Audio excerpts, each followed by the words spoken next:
All right, what's up, everybody? Welcome back to Voices from the Planet. I'm your host, Eric, just Eric, for this podcast. On the other podcast I do, I requested that I be referred to as Uncle Eric from now on. But on this podcast, you can just call me Eric. Welcome back. Thank you guys for joining me again for another episode. Crazy. I don't know what to fucking talk about. Been thinking about doing this podcast, obviously. Been wondering what I was going to talk about.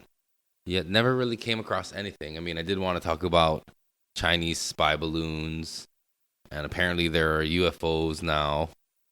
Because technically we don't know what they are, so they're calling them UFOs. There's a gigantic freight train tanker spill in Ohio that's spewing toxic gas into the air, which could, or no, it spilled and they tried to mitigate the spill by burning it, which released it in smoke into the air, which could mix with rain and become acid rain. Fucking that's happening. There's legislation in Hawaii here that'll affect cannabis farmers and consumers as well, patients. So much. That's like 3 things. But it feels like a lot. I mean, and I also have my day job. My wife has returned to work from her maternity leave, which I keep telling her she needs to ask for an extra 2 weeks or something, because the first 2 weeks of maternity leave, she basically worked from home.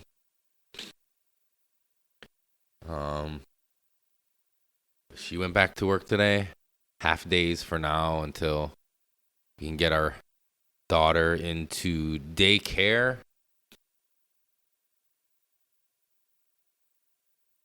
There's bad weather now. It's supposed to be some kind of crazy storm. I'm up here in Auntie's garage, up in the mountains.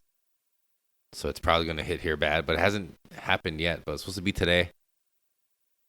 I know you guys come to Voices from the Planet for all your weather updates. And now we're going to kick it on over to Eric for the traffic. Traffic fucking sucks in Hawaii every day. I was talking to Calais earlier, and he was coming back from the airport around Hawaii, Pauhana rush hour traffic. And I'm sorry, my friend, but you get zero sympathy from me as someone who drives in traffic both ways to and from town every day, uphill, in the snow, with no shoes. Like, I don't want to hear about you had to sit in traffic from the airport to your house. That's fucking nothing.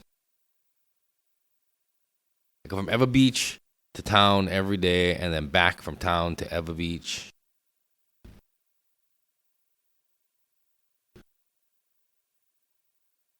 Granted, I use the zipper lane, and the actual commute time isn't that bad in the mornings.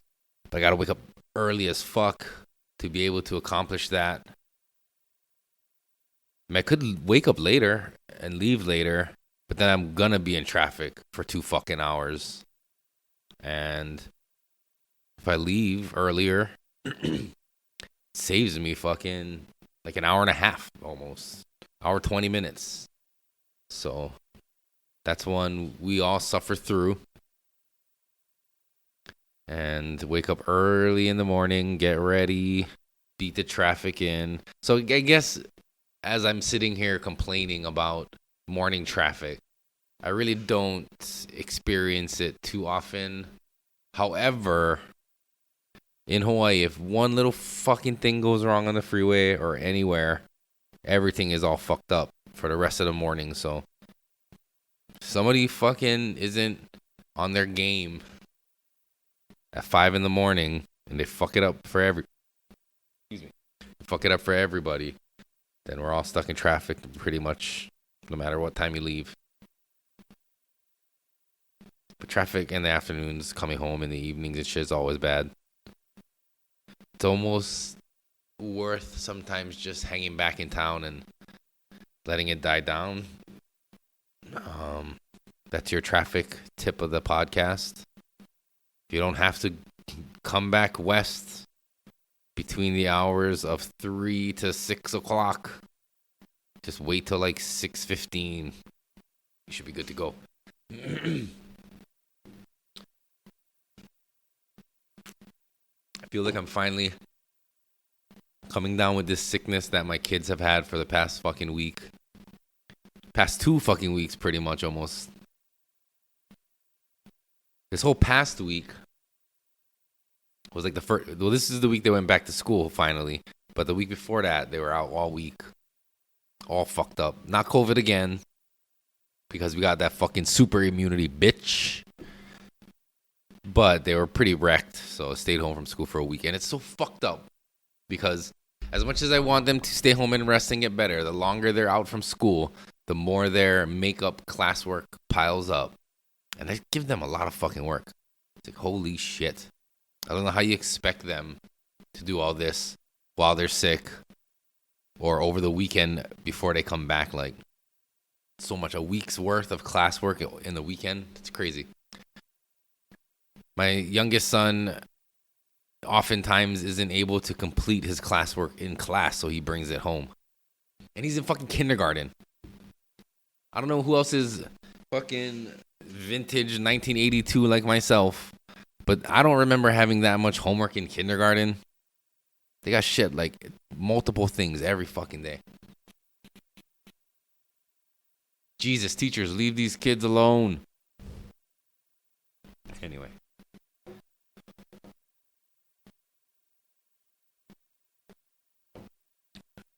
But I'm starting to feel like, it was actually today at work, I felt like, okay, my body's starting to feel it.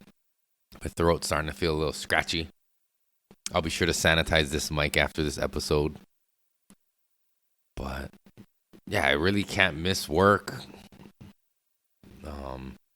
Just kind of sucks. Everything's busy. Everyone's always fucking busy.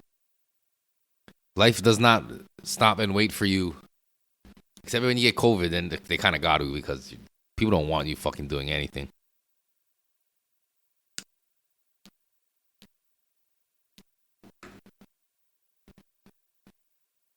Yeah, I don't want to be sick. Nobody wants to be sick, obviously. But because I was so wrecked for COVID for like 10 days, I feel bad about being sick again within such proximity of me just getting over COVID. I noticed on the last episode you can hear that.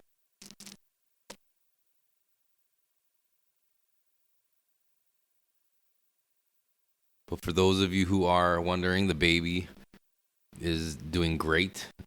My wife is still doing great. I'm hoping she's not starting to feel sick. Because at this point, we were like, we can't be away from our kids if they're sick. We can't, like, quarantine them. They're fucking 8 and 5. So they're all over us. They're all over the baby. I'm just hoping that nobody else starts to feel fucking sick. And hopefully this thing passes quickly. This weather doesn't help with it cold and shit. Like, it's been fucking windy. But I fucking like the gloomy, gray weather. I don't want it all the time. Like, I don't want to move to Seattle and be constantly under a gray sky, but first world problems, and it's going to be weird complaining about it, but it's fucking hot in Hawaii. And so a nice cool day every once in a while is much appreciated. And today was such a day, and it was fucking nice. It's nice to get in your car when it's been sitting in the parking lot, uncovered all day, and it's not like 200 fucking degrees in there. But I got my AC fixed in my van, so even if it was, I can take care of that shit pretty quickly. Because I am on my shit now. Getting everything fixed up. We're gonna get my wife's truck raised. Because she's fucking one hammer. That's why she needs a lifted truck. But that was her birthday, anniversary, Christmas, push present, all these things that would normally warrant gifts. That's all rolled up into one fat ass fucking present. And so soon she's gonna be rolling around a big ass Dodge Ram 1500 crew cab, son.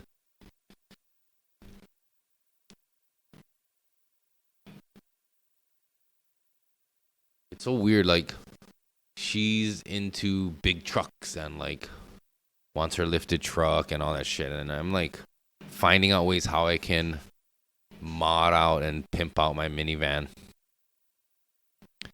Because for one, I do like the convenience of a minivan. I've said it a million times. And I don't know. There's like a lot of cool things you can do with a minivan as far as like add-ons and like roof racks and I don't know, other things, but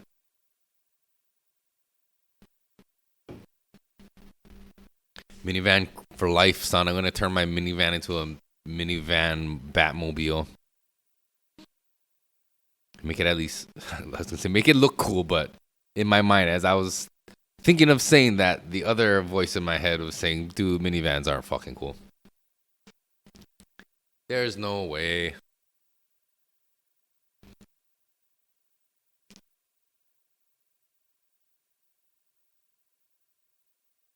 Tesla, I'm still waiting.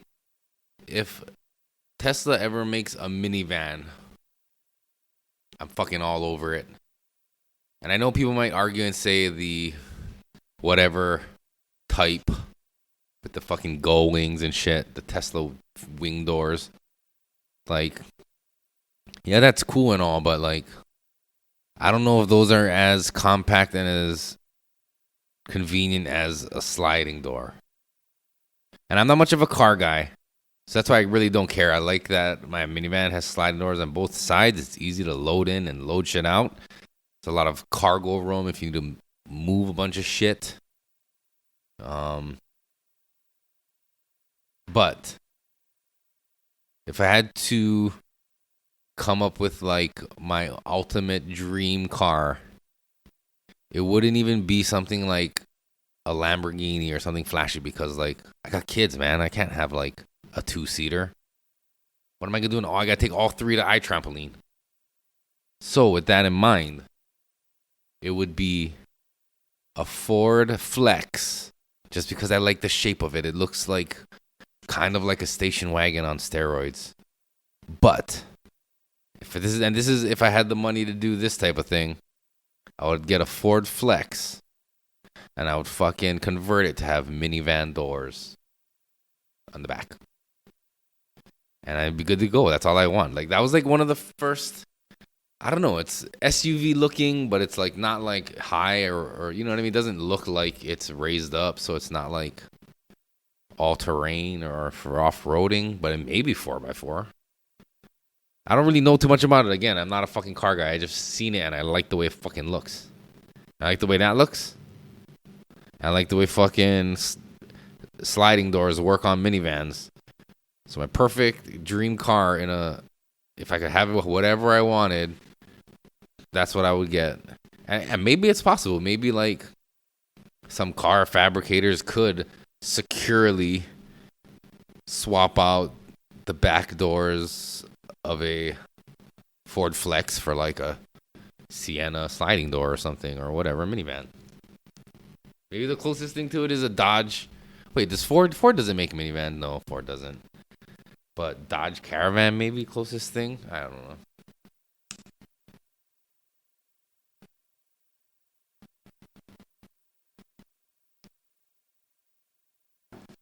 There was the Super Bowl.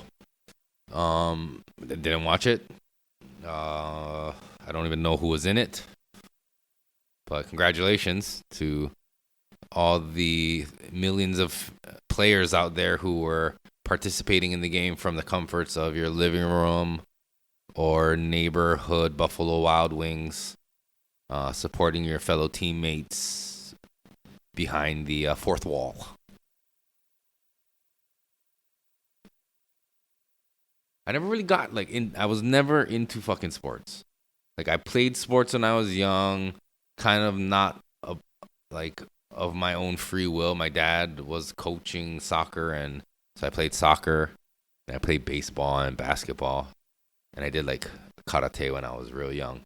But like I don't know, I always feel like no matter what I'm doing, I'd rather be doing something else. I don't know. So I didn't really like take it serious. It wasn't like I was in it to win it. Just kind of doing it because I felt I had to.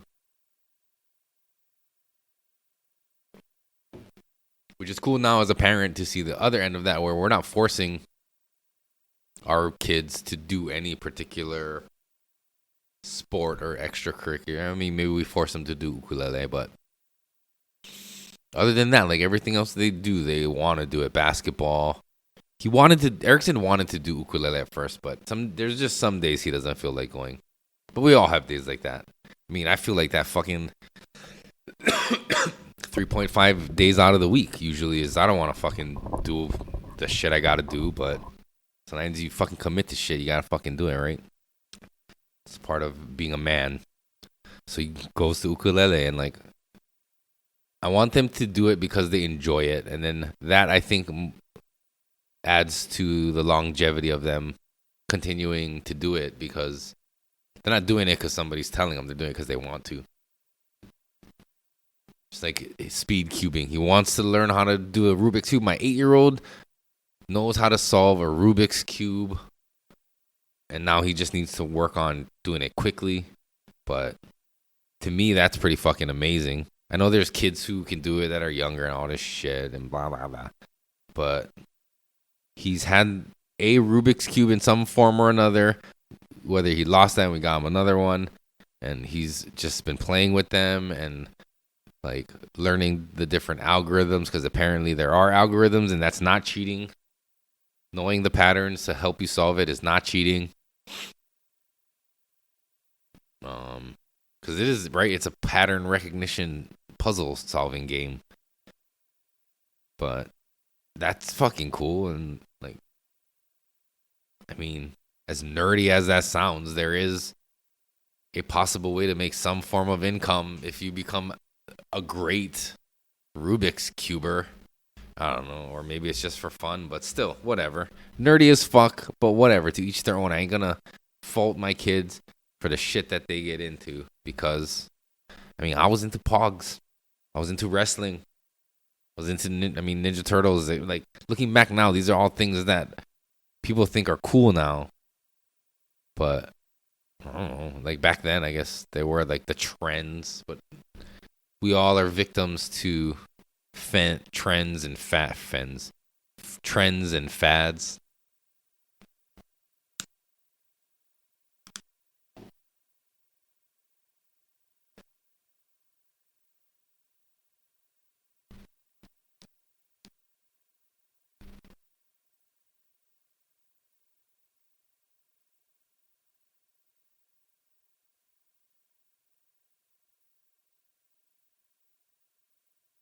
If you haven't watched the recent episode of Everyone Knows You're High, we had a booth at the Cannabis Expo. Now I can genuinely say thank you to everybody who came and showed up and showed face and came by the booth and talked story a little bit or whatever. We smoked with you outside. People I met for the first time. It was a pleasure meeting you. It was a real cool event. It's just scary for me just being out in public that publicly. I don't know. I get anxiety about that kind of shit. But I mean, I'm doing it on the internet. But like I've said and explained before, the barrier of it not being immediate really helps. But going out there and doing these fucking interviews and asking people and talking to different vendors and shit, it gets me out of my comfort zone, but fuck, it's uncomfortable. I'd rather just talk to people I know for the most part and not have to, like, I don't know. It takes effort to put yourself out there and meet new people, but that's how you're gonna make friends, right? Like, all these Like, don't talk to strangers. Like, how are you gonna meet new people if you don't talk to strangers? Like, that's one of my problems. Is like I generally like don't like people. I just kind of want to be off to the side and talk to people I know. Like once I've known you for a while and I get comfortable, then it doesn't matter. You know what I mean? I'll be myself. But it's like new people and like a ton of new people. That's why edibles fucking really help. Shout out to Pakalolo Seed Molokai for helping in that department. Yeah, it was a real good fucking event. There should be a video of that coming out at some point. So you guys should go subscribe to Everyone Knows You're High. Excuse me. So you guys can be fucking alerted when that comes out. You should follow us on Instagram too. Me too. Come on. If you just happen to come across this, how crazy is that? I'm talking specifically to you, Dustin. The chances of you finding this podcast, making it to this point in the podcast, like, it must be fate, Dustin. So subscribe and at least tell 11 of your friends. And then ask them to tell their moms. And then their moms will tell the dudes they're fucking. And then, like, we can fucking grow this podcast.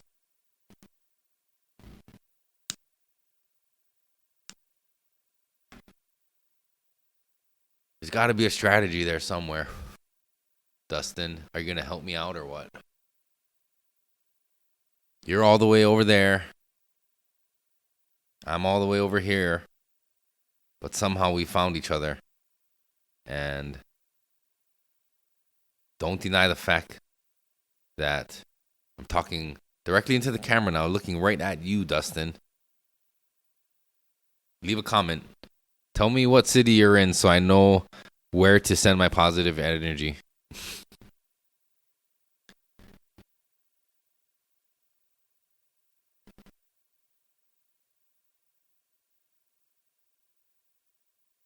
What else? The balloon. Chinese spy balloon. Like, I love it. I love nowadays that I don't have to be one of the first ones to be like conspiracy theory Joe coming up with like theories for all these things, like the Chinese weather balloon, spy balloon, whatever the fuck. It's like everybody is so hip to conspiracy theories now that it's like that's all you fucking hear. It's all this shit. And apparently we're going to be going to war with fucking China soon. Because a weather balloon flew into American airspace over like Montana. And the U.S. government was slow rolling to fucking take care of it. And did nothing and did nothing and did nothing. Until they got over like the Atlantic Ocean. And then they finally shot it down because apparently they wanted to be able to gather information from it because they thought it was gathering data. So they wanted to see what data it was gathering, like wind patterns perhaps, or like barometric pressure in the atmosphere. But it is weird. I mean, how many of those are there actually? And then they're saying like, well, there was like ones earlier, and then now there's like 15 or whatever, and now they're calling them UFOs because nobody knows what they are. And if you can't identify it and it's flying and it's an object, then it's technically a UFO. I think I heard somebody yelling outside. What the fuck? What kind of neighborhood is this?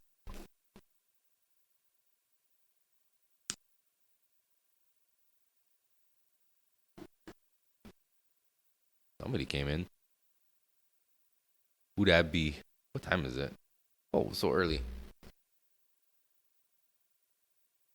But so yeah, they shot it down. Now they're trying to collect it, and they're saying like, oh, if anybody finds any debris that fucking washes up on shore, make sure you call your local authorities and turn it in. The spy game is fucking so next level that we have like no clue. And like even like what our governments do, like is this like a legit false flag where it's like, oh, that's actually an American balloon, they're saying it, and they're just saying it's a Chinese balloon so they can blame China for something, to antagonize China, to like to retaliate. I don't know. It's like, how many steps ahead or behind are we in the plot as it's playing out in front of our eyes and being told one thing? And then you got this fucking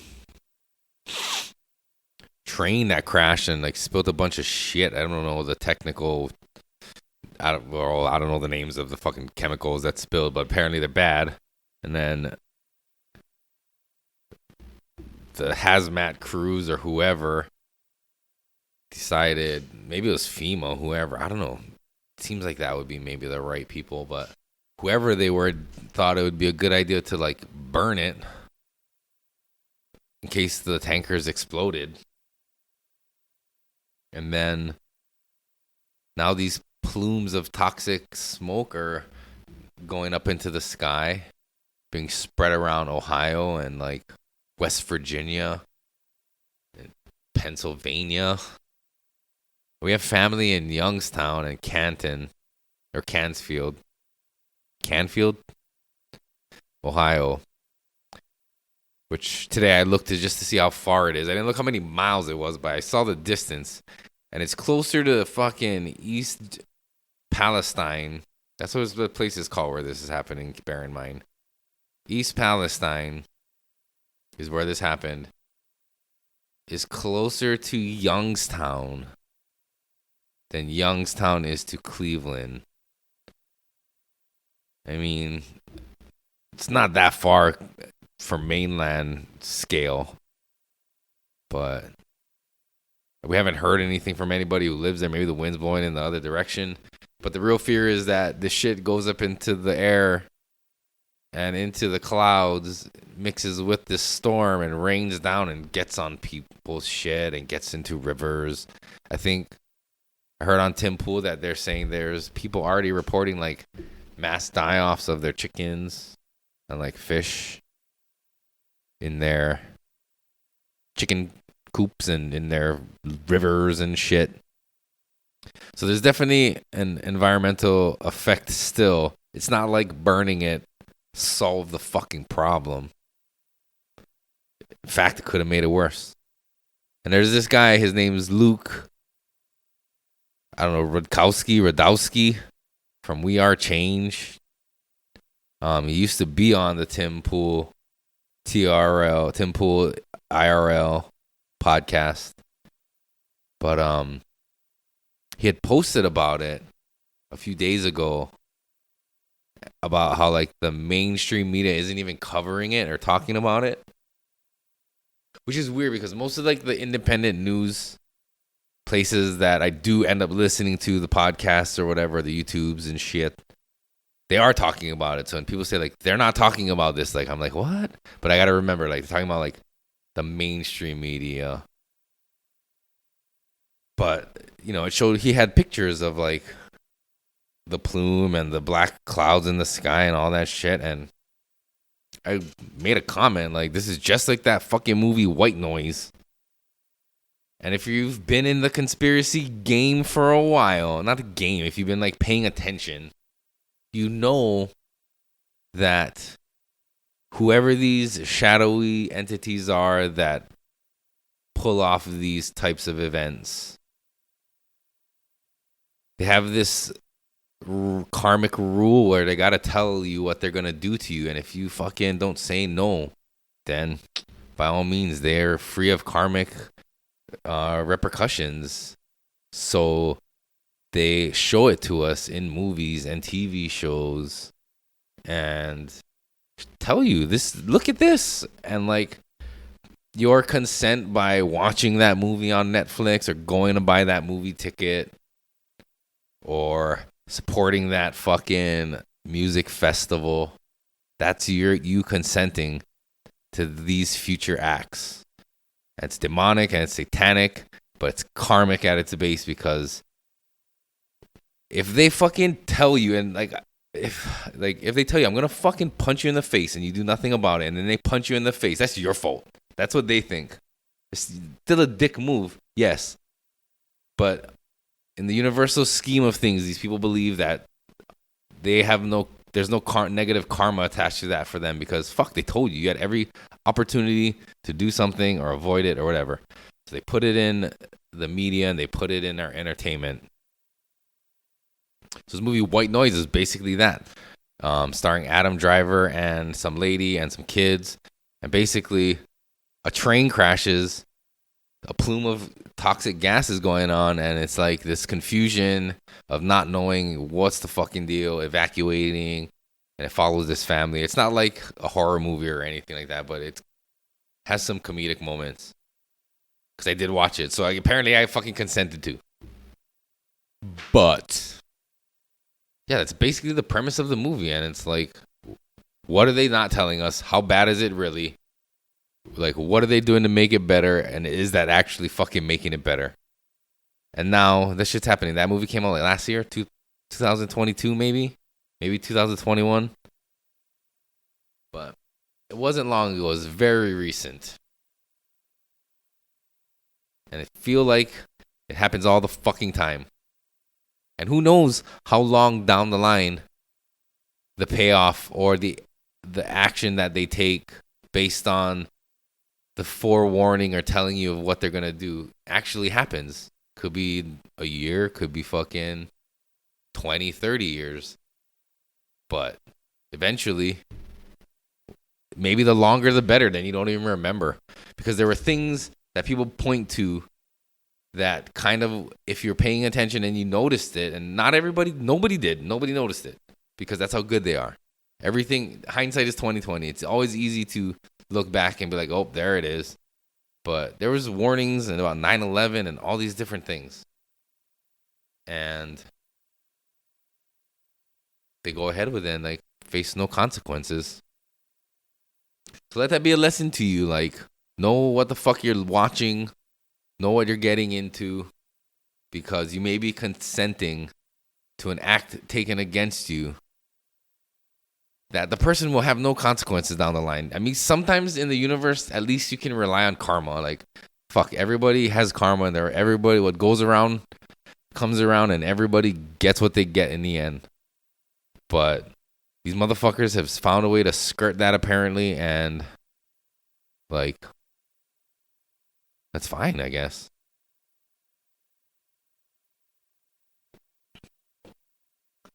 All that to say, I mean, if you do believe in karma.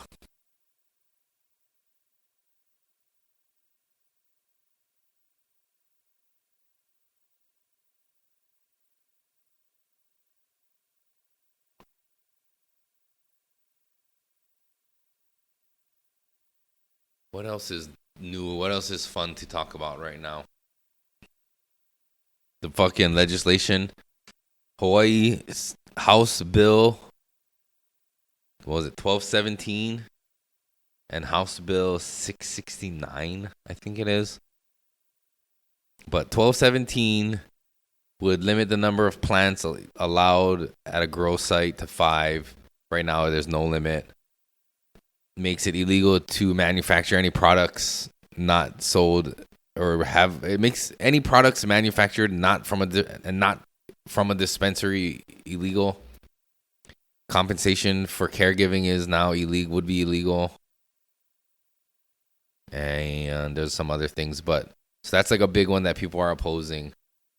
I don't know if it's tied to or independent from HB 669 or 699, but that's the fucking rec one that would make it legal for adult use and would allow for more 21 and over dispensaries, not medical. And I can see how there would be people who are for that bill, because like the public, because this opens up like the cannabis industry in Hawaii finally. But 1217 the only people who really are supporting that bill are the dispensaries, because what that bill does is it limits all these independent co-ops and like caregiver farmers, where a patient can designate their site as their caregiver. They do all the growing, all that shit, and just hand in their product at the end of the harvest. And that's been a system that has been working. And now, because we do have medical dispensaries, it seems as if the lobbyists on the side of these dispensaries are trying to affect and change legislation that would make it so that patients would only be able to, or make it so that it's more convenient for them. It's like, it puts the farmers and the growers at a disadvantage, because now they're limited of how many plants they're able to have at one site. Now they got to maybe manage multiple sites. I don't know what the thing is, but so a lot of the people that have been on Everyone Knows You're High, friends of that podcast, and friends of mine even, are opposed to 1217. But we also have friends in the cannabis industry who are for that one, because they work and, are very supportive of the dispensaries. So people are faced with a choice. They're receiving testimony now, and it's, a lot of recognizable faces up there giving their testimony. And me being the person that I am, I will let them do that all day long. I mean, you're not going to find me up there wasting my breath, essentially. I mean, I'm saying wasting my breath. They're not wasting their breaths, but I would be wasting my breath to go up there and tell them why they shouldn't do it. I have no facts. All I have is like the fact that it sounds like bullshit and you probably shouldn't do it, or at best leave it to a vote. But like, I'm interested to see what happens with that 669 bill, because I mean, for the longest time, I would have loved to have seen open cannabis here in Hawaii, like how California, like when I went to California, I went to one dispensary, and the experience I had there was good. So I'd like to see what that's more about. I'd like to see more what that's about. I don't know. You know what I'm saying? But yeah, I don't know. The thing is, even if dispensaries start popping up here and everyone and their auntie can just walk in and pick up weed and edibles and all this types of shit, like, I think a lot of the actual patients who legitimately view this as a medicine will continue to utilize their growers, or growing their own for that matter. And that's why that 1217 is shitty, because they're going to be limited in the access to their medicine. Because if you really believe that cannabis is a medicine and you use it as such, you're not going to just go in to this rec dispensary and just buy up shit. You know what I mean? I mean, I think they wouldn't. But me personally, I prefer the transaction of the patient-to-patient transfer transaction, where I know growers who are growing clean, good shit, and they are caregivers, and I can give them my card if I wanted to even, but we're completely within compliance to be able to transfer medicine and me compensating them for their efforts. And that would go away, and that sucks. That's bullshit. I like that. But I also, from time to time, pop into the dispensary, because they have things there that I really do like that I can't get from my caregiver. Like the spray. Like, that shit is fucking bomb. I like that. And I know that opening up the rec market would open up for the variety of THC products that exist out there in the world. And that's something that I look forward to, like, for sure. All day. Oh, fuck, I hear heavy footsteps coming down.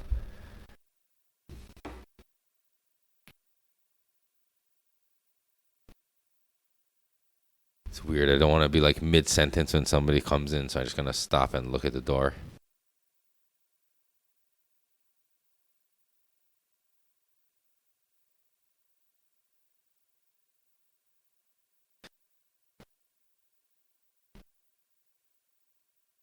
Anyway.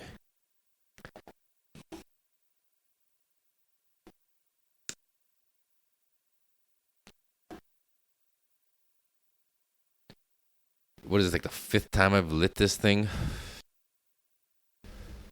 I wish it would stay lit longer. That's not a good sign, I believe. I think it's the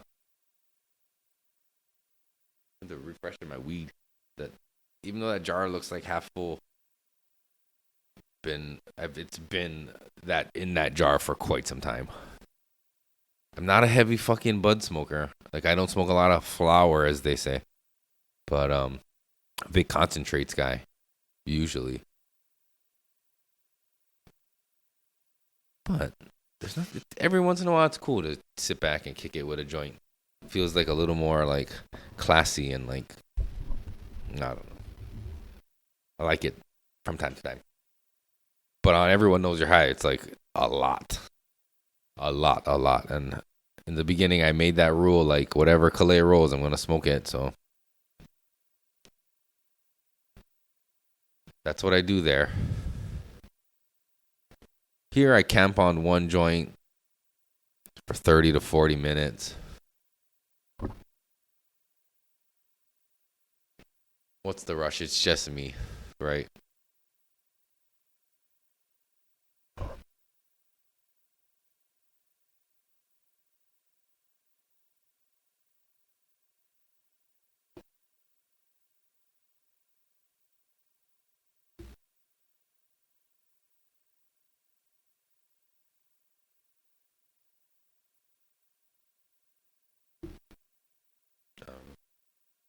I don't know what else to talk about, guys. I think that's pretty much it then. I didn't even finish this joint this episode. What has become of me? What has become of me?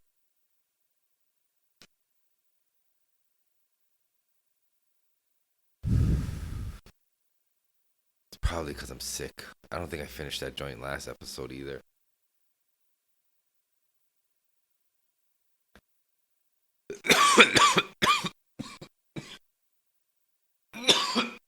That one, I don't know. That could be whatever I'm getting. Could be the joint. Most times it's usually the weed. That time I'm not for sure. But I'll just finish this shit off then and tell you about the sponsor of the podcast, the Grow Guru, my dear friend and co-host of the hit podcast Everyone Knows You're High. For all your consulting need, if you ever wanted to grow your own medicine, you can hit up the Grow Guru on Instagram. I think it's the Grow Guru Hawaii. And find out what you need to know. Find out what you're doing wrong. Find out what you're doing right. And tap into his limitless depth of knowledge. And he also is the owner of Oahu Garden Supply in beautiful Waipahu. Be sure to check him out there. You can see him. He's there sometimes at the shop. So if you pop in at the right time, you may catch a glimpse of the guru and be able to ask your question in person. And he's always down to talk story and just share. And, you know, he's fucking cool as fuck. So thank you to him for being a longtime sponsor and friend of this podcast and the star of Everyone Knows You're High, which I am lucky enough to host alongside the guru, the Grow Guru Hawaii. Check him out. Our second sponsor is Pakalolo Seed Molokai. You can find their genetics on the Attitude Seed Bank and puresativa.com. They're over there on the island of Molokai. They're growers and breeders, and they are making leaps and bounds in the rare and I don't know. Their genetics is fucking fire, as the kids say. So if you want, or if you're interested in growing what they got, go check them out on those websites and give them a follow on Instagram, Pakalolo Seed Molokai. And last but not least is Retro Hawaii. My boy Jerry, aka Miko Ferrari. He's been on the lookout for old school Hawaii t-shirts like Gotcha, or like Bad Boy Club, or even like vintage University of Hawaii fucking memorabilia. Like, he finds it and he sells it. Retro Hawaii on Instagram. His shop is located in his other shop, which is Campagna Lures. So if you know who that or what that is, that's a fishing lure company. So he does that, and then he also does Retro Hawaii. But Retro Hawaii is the sponsor of this podcast, so be sure to check him out. But if you're a fisher and you're into that shit, free plug for you, Miko. And that's it. Thank you again for listening and watching. Thank you again for subscribing, for liking, for following, all that good shit. I really appreciate it. I noticed since last time I got like 3 more subscribers, so thank you guys for doing that. I don't know how to tell. Maybe I'll try to find out how I can know who it is, and I'll shout you guys out. But for now, just shout out to those 3 people who subscribe to the YouTube channel. I'm up to 35 now, so things are looking up. And yeah. All right. Check you guys out next time. Love you guys. Peace.